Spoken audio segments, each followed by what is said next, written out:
You're watching the KOAM Morning News on Fox 14. Right now it's 7. While birth rates drop nationwide, Jasper County leading Missouri with the highest birth rate in the state. Talking about why this is beneficial to our local communities. Also, President Trump plans to fire thousands of federal workers during the shutdown. The massive layoffs could start this weekend. And take a look at this gorgeous sunrise on what's going to be another very warm October day out there for us. Got to look at your forecast coming up. The 4 states' most watched news starts now. Good morning and welcome to the KOAM Morning News on Fox 14. I'm Samantha Walker. And I'm Chris Warner. It's just after 7 a.m. on this finally Friday, October the 3rd.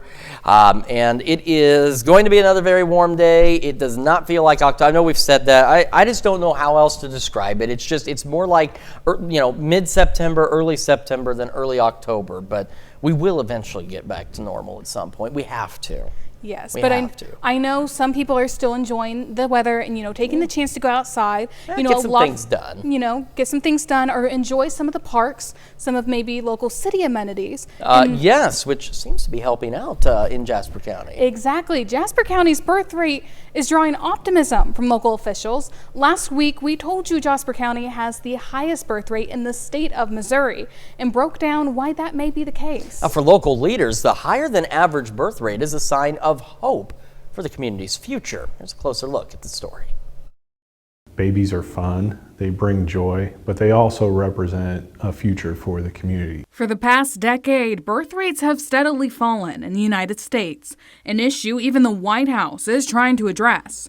The Trump administration issued an executive order in February, hoping to increase access to in vitro fertilization, and is backing the idea of baby bonuses that might encourage more couples to have kids. Baby boomers who are going to be aging out, they're aging out of the workforce, they're retiring, and we are now not always able to replace them one for one like we maybe used to be able to do. Jasper County's birth rate is comparatively higher, the highest in the state and beating the national average. The optimism's real. The data shows that families are growing here in the city of Joplin, in Jasper County, and that's really encouraging. We have a future workforce. We have future business leaders. You see a focus on how are we drawing more industry, how are we drawing jobs to the area. With this bright spot, experts say it's important to ensure communities emphasize resources and amenities because what birth rates will do in the future is unknown. What we can do is make sure that we're providing supportive resources. From a workforce perspective, you hope that we continue to draw people in, and we hope we're able to, just let them feel supported. In Joplin City, staff say that's exactly what they're trying to do. Create family-friendly amenities, from a new bike park to a splash pad. Those elements, I think, further lend themselves to Joplin being a great place to raise and grow a family. Reporting in Jasper County, Samantha Walker, KOAM News. I think it's really easy to forget or not realize, birth rates and how that really can impact a community. Yeah, and I know we've done some, national type stories about that birth rate dropping, and folks just say, a lot of the younger folks saying that things are just too expensive. They don't feel confident enough to take care of themselves, financially, that they don't feel like they could bring a child in because they can't do it right now. Things are so tight, and so I get it. I get it. I've got the 3 kids at home, and I get it. Trying to feed 3 growing kids, man. I mean, they could put Golden Corral out of business in a single night sometimes. So my cat's expensive, and that's not a child. No, pets are not any cheaper is the problem. No. They're not any cheaper. So it's great to see though that here it's not having as significant of an impact. A little bit more positive, maybe Indeed. Optimistic. Indeed. And as Sam was doing earlier, we could be optimistic for the weather. It's an opportunity to get outside, maybe clean the gutters. I still haven't done that yet, but it's on my list.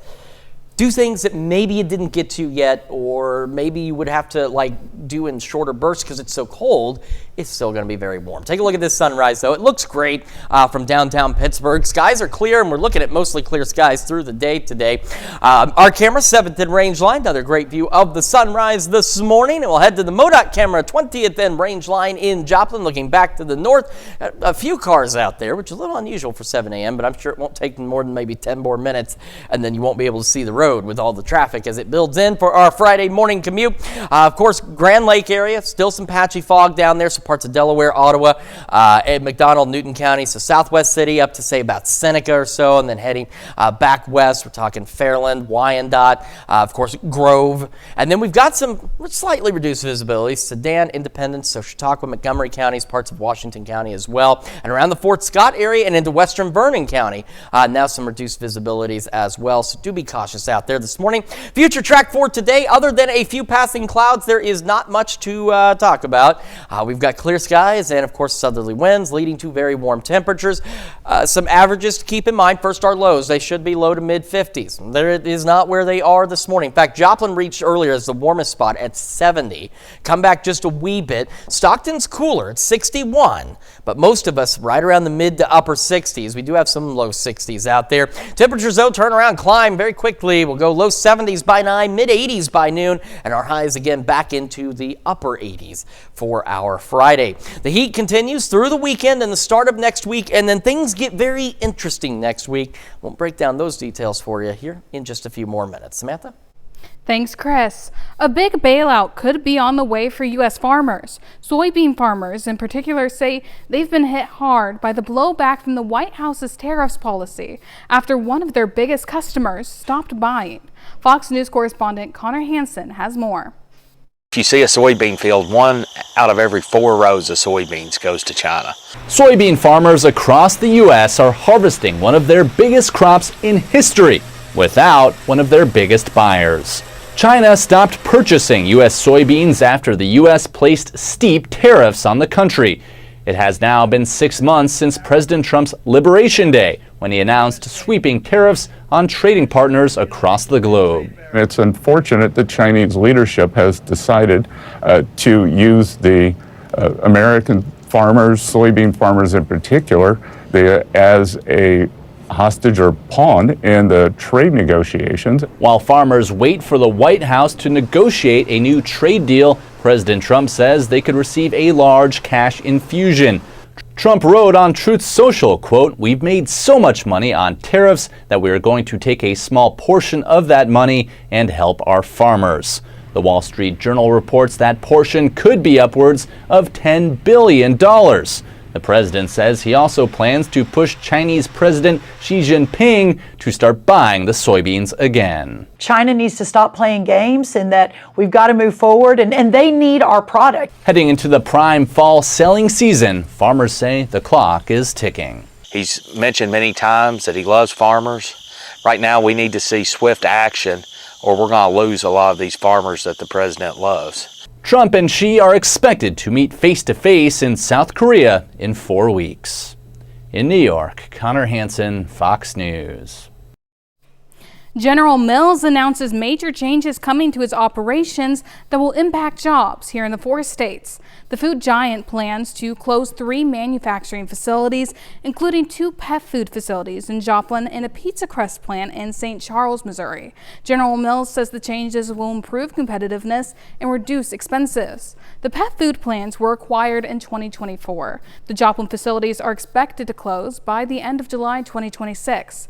General Mills did say employees in Joplin will have other employment opportunities at other pet food plants within the company.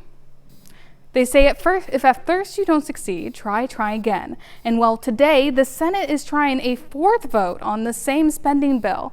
It's unlikely to pass. Democrats and Republicans can't seem to agree on how to fund the federal government. Until they do, it's staying closed, as Amy Kiley reports. Today, the Senate is voting on the same GOP funding bill that already failed 3 times. Democrats are expected to block it once again. We haven't wanted to negotiate. We just want to keep the government open. We are ready, we are willing, we are able to sit down with anyone, anytime, any place. Senate Majority Leader John Thune says he's considering a talk with Senate Minority Leader Chuck Schumer. In the meantime, if today's vote fails, Thune says he'll hold another one Monday on that same funding bill. We are asking Democrats to do nothing more than pass a clean, nonpartisan bill to fund the government for a few more weeks so that we can get back to bipartisan appropriations work.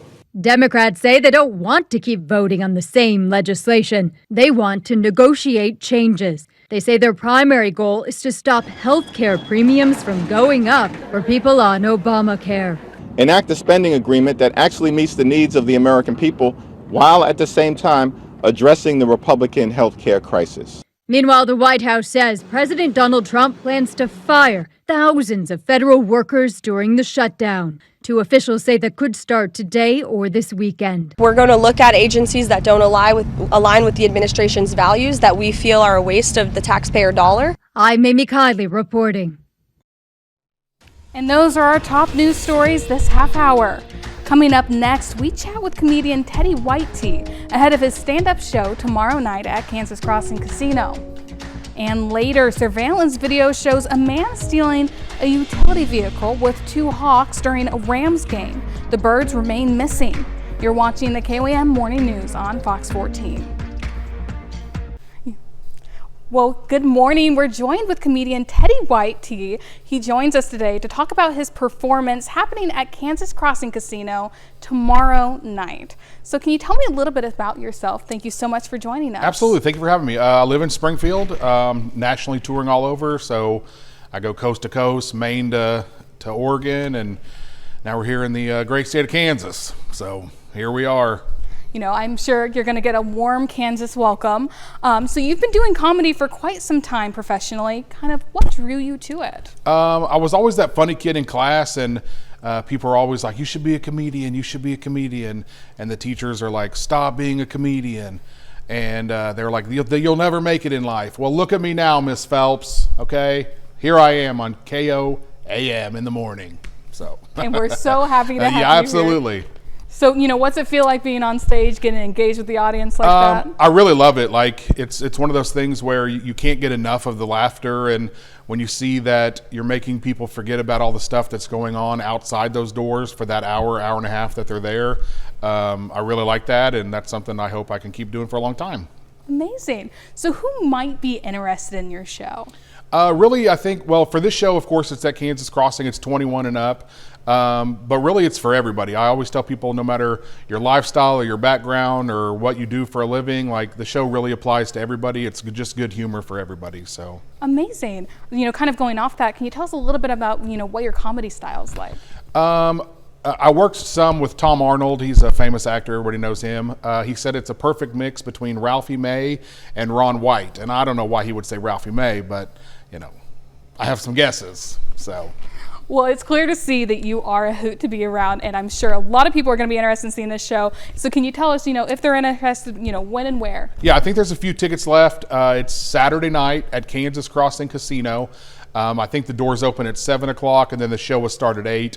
I'll be on stage probably by 9, so perfect. It's a good time. It sounds like it's going to be a great time. Well, thank you again so much for joining us. Again, this is Teddy Whitey. We're so glad to have him here in the studio, and hopefully you can catch him tomorrow night on stage at Kansas Crossing Casino. We'll be right back after this. Welcome back to the KOAM Morning News. It's 7:18 now on this finally Friday here in the 4 states. We do have some patchy fog out there. We got some reduced visibilities around Fort Scott into Bourbon County and parts of western Vernon County. Then we've got, of course, Grand Lake area. Reduced visibility has been this way all morning long. So Delaware, southern Ottawa, parts of Newton, McDonald County. So, you know, on that side, maybe, you know, Southwest City up to around Seneca, some reduced visibilities. We also have some in Washington County, parts of Chautauqua County and Montgomery County as well this morning. So just do keep that in mind, and of course always watch out for the potential for rapidly changing visibilities, because Fog Tracker again relies on point data. Sometimes it doesn't see every little thing. And so you just want to make sure that you're cautious out there, and low beams, not your high beams, as we get this Friday underway. Now the future track, there's clouds. There's a few clouds today. And that's the only way that you know that this future track is going anywhere. On the KOAM side, you know, I showed folks at home our little buttons here. There's a little play button right in the middle. And when we press it, this red light will blink. and I'm pressing this button, and you will see this red light blink, and you will see that it is going. The times are changing, but there's just nothing on the future track for the next couple of days. We have clear skies, south winds, we're dry. That's really about it. And you see the time is moving. The future track's not broken, I promise. It's just, at least through the weekend, there's really nothing to talk about out there, other than the fact we're still 15 some odd degrees or so above normal, which is just crazy for this time of year.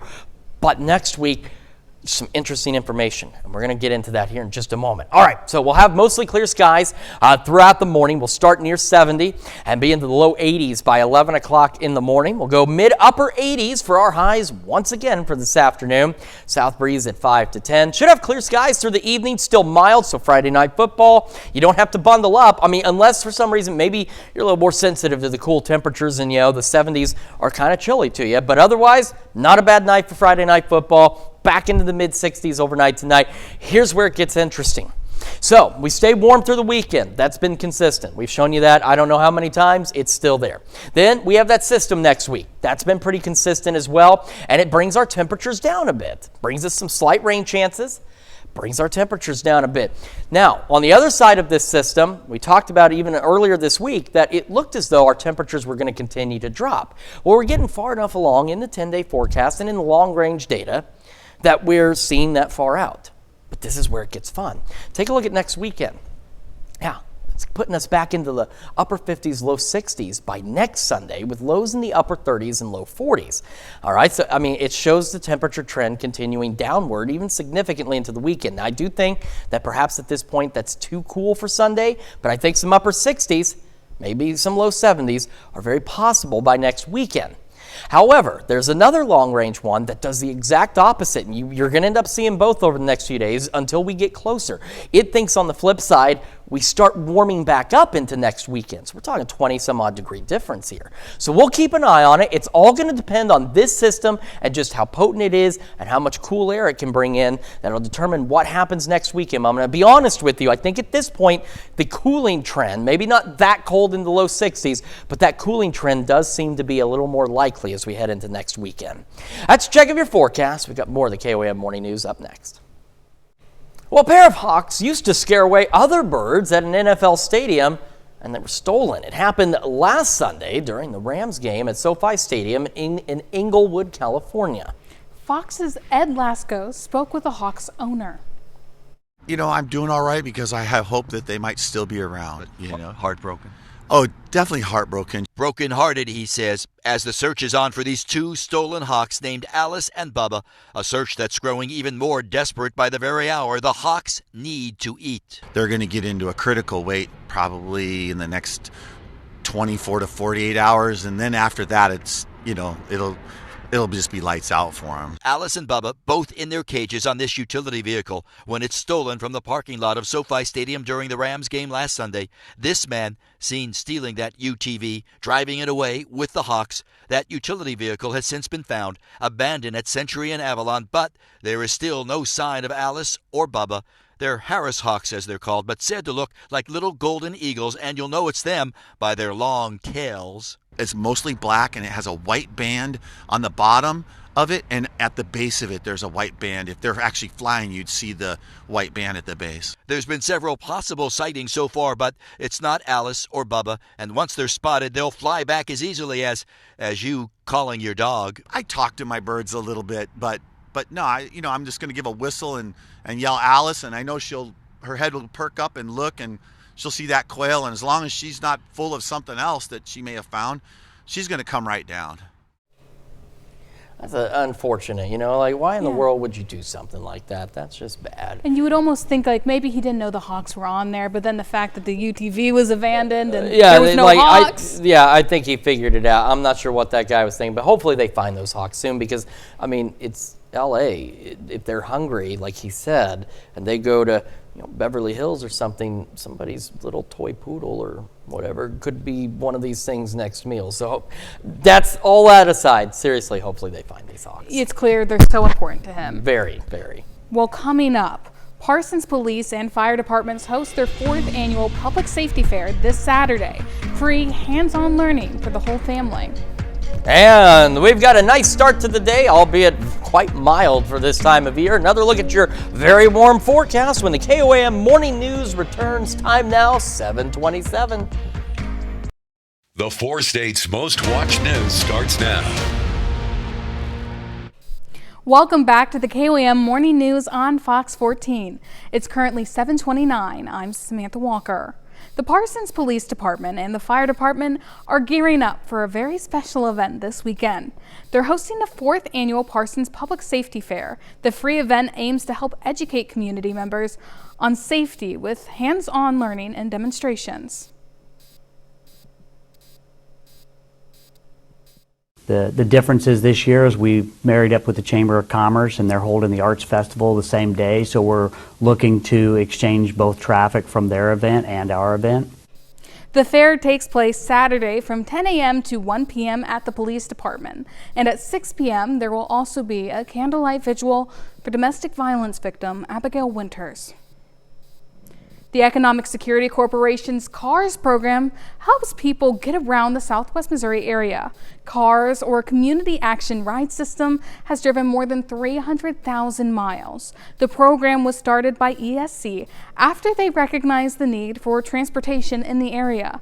The drivers for the program are a group of volunteers who simply want to help the community. Is able to gain independence. They're not having to rely on maybe family, friends, neighbors to get a ride to essential services. It's changed healthcare. It has gotten it's given the ability for our riders to make medical appointments. The Gordon Parks Museum hosted a grand opening and dedication ceremony yesterday afternoon for the Wayman Chapel AME Church Commemorative Park. The park honors the legacy of the oldest black church in Fort Scott, which played a vital role in the local black community for over 115 years. The commemorative site features a historic signage and original brick support showcasing where the church once stood, celebrating its rich history in connection to renowned filmmaker Gordon Parks. The Joplin Rotary Club named its Rotarian of the Year yesterday at the Elk Lodge. This year's recipient, Wally Bloss, says he's honored by the recognition. The Joplin Rotary Club is part of Rotary International, an organization focused on service projects around the world. Each year, the club takes time to honor one of its own, recognizing a member who has shown leadership, served on committees, and stayed active in community projects. Past recipients say the award highlights the importance of service while inspiring members to stay involved. I was very honored. This is an opportunity to say thank you to me for a lot of things that I've done, and I appreciate that very much. I do a lot of things I don't expect, no one expects a thanks, but when someone gives you a thanks, you say, well, that's pretty cool. So it was an opportunity for me to say, to be said thank you to, and I just think that's pretty cool. The award is meant to honor those who embody Rotary's motto, service above self, and to inspire others to follow their example. The Joplin Area Town and Country Quilters hosted their annual quilt show yesterday at the Community of Christ Church. For more than 40 years, the Guild has brought quilters from across the region together to share their talents, showcasing everything from quilts and wall hangings to walker bags for senior centers. And make sure to join us on the free KOAM Plus streaming app this Friday night at 7.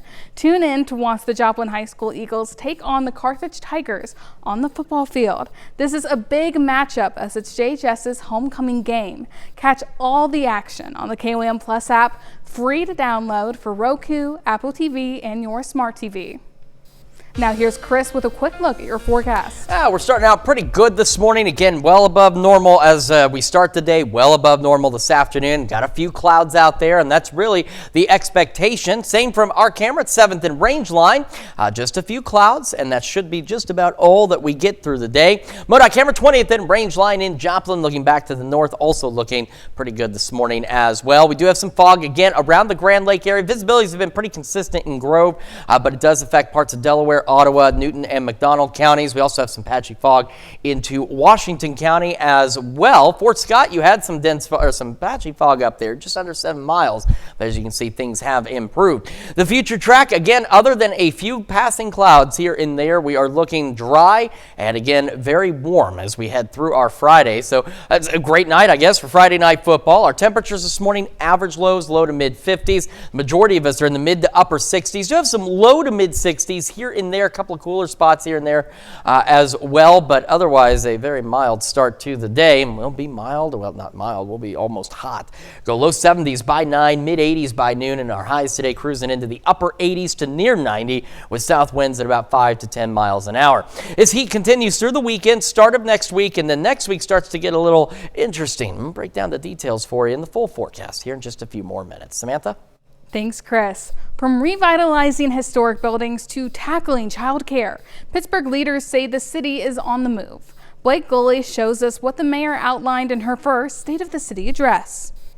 Since 2015, there has been $800 million invested in our community, bringing 2,000 new jobs. Thursday afternoon, Pittsburgh Mayor Dawn McNay delivered her first State of the City address to a packed crowd at the Memorial Auditorium. The mayor highlighted major developments, giving credit to past leadership for dedicating sales tax revenue towards economic growth. The long vacant Best Hotel is set to be revitalized, with plans to convert its upper floors into student housing and repurpose remaining space for a blend of public use and office facilities, a $16 million project.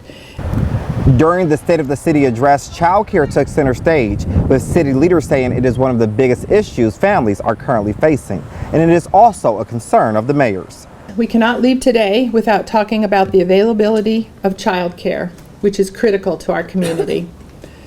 The Washington School Rehab, a project initiated by Point Forward, a community development corporation, has partnered with Grow at Eden to provide child care and preschool. The mayor also pointed to investments in public safety, including new dash cams for the police department, which were purchased through the public safety sales tax. City leaders say the goal behind these ventures is to make Pittsburgh a better place to live.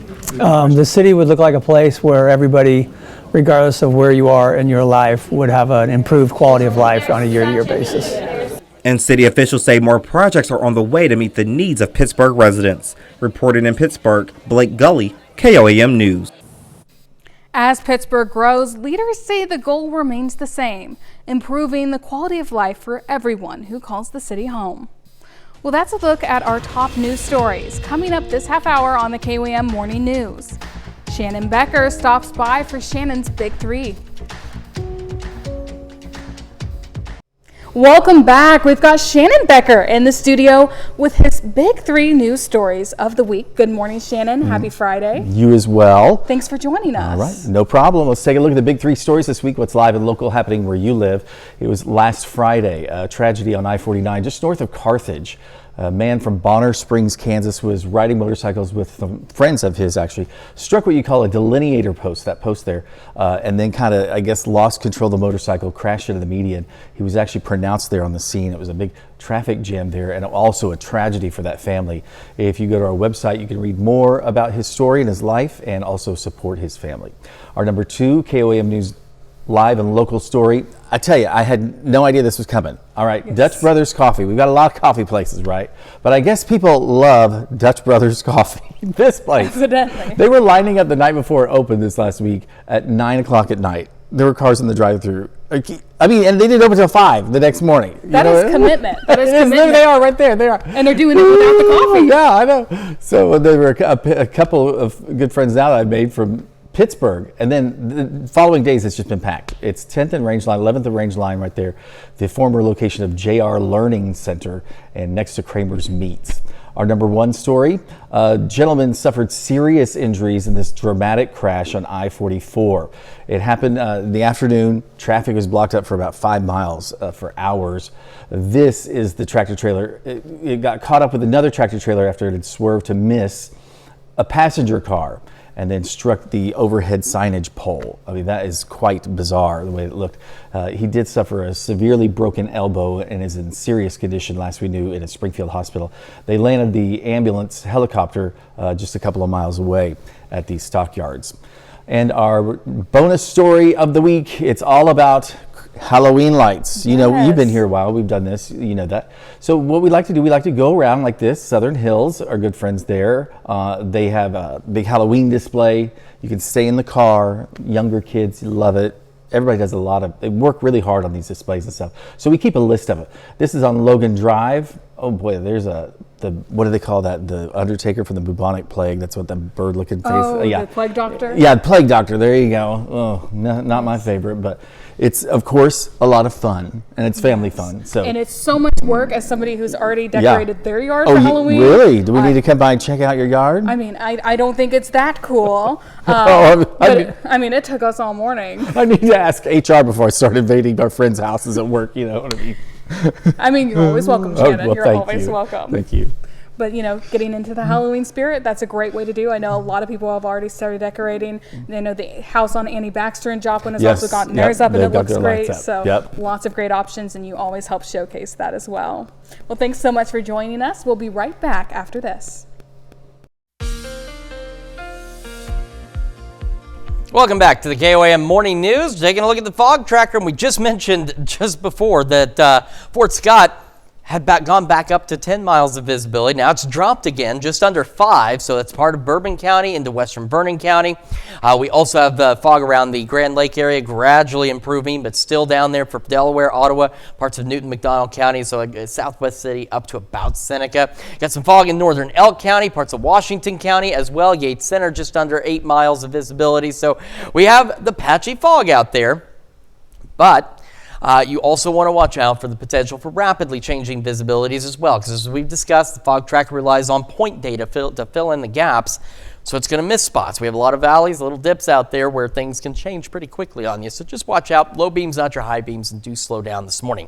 Future track today, tomorrow, next day, other than a few clouds today, that's it. There's absolutely nothing on the future track, which it's not uncommon. It's just unpleasant to see. We need some rain. We could use some clouds. We could use cooler weather, any of those things, and none of those things are showing up on the future track. We're already through Saturday. Now we're going to head into Sunday, and you probably haven't seen any changes out there. Other than the wind arrows, they shift every so often. Might have some gusty winds possibly on Sunday, but otherwise still warm and dry. It's next week we need to talk about, which we will do so in just a moment. So again, a few clouds out there, near 70 to start. We'll go into the low 80s by 11 o'clock this morning. We're looking at highs once again into the upper 80s, so well above average. Average highs low to mid 70s, so south winds 5 to 10. And again, we're 10, 15 degrees above average out there. Into the evening for Friday night football, it's a nice evening. Look at these temperatures. Clear skies, mid-70s by 8, low 70s by 10 o'clock tonight, mid-60s overnight. Now, here comes the interesting part.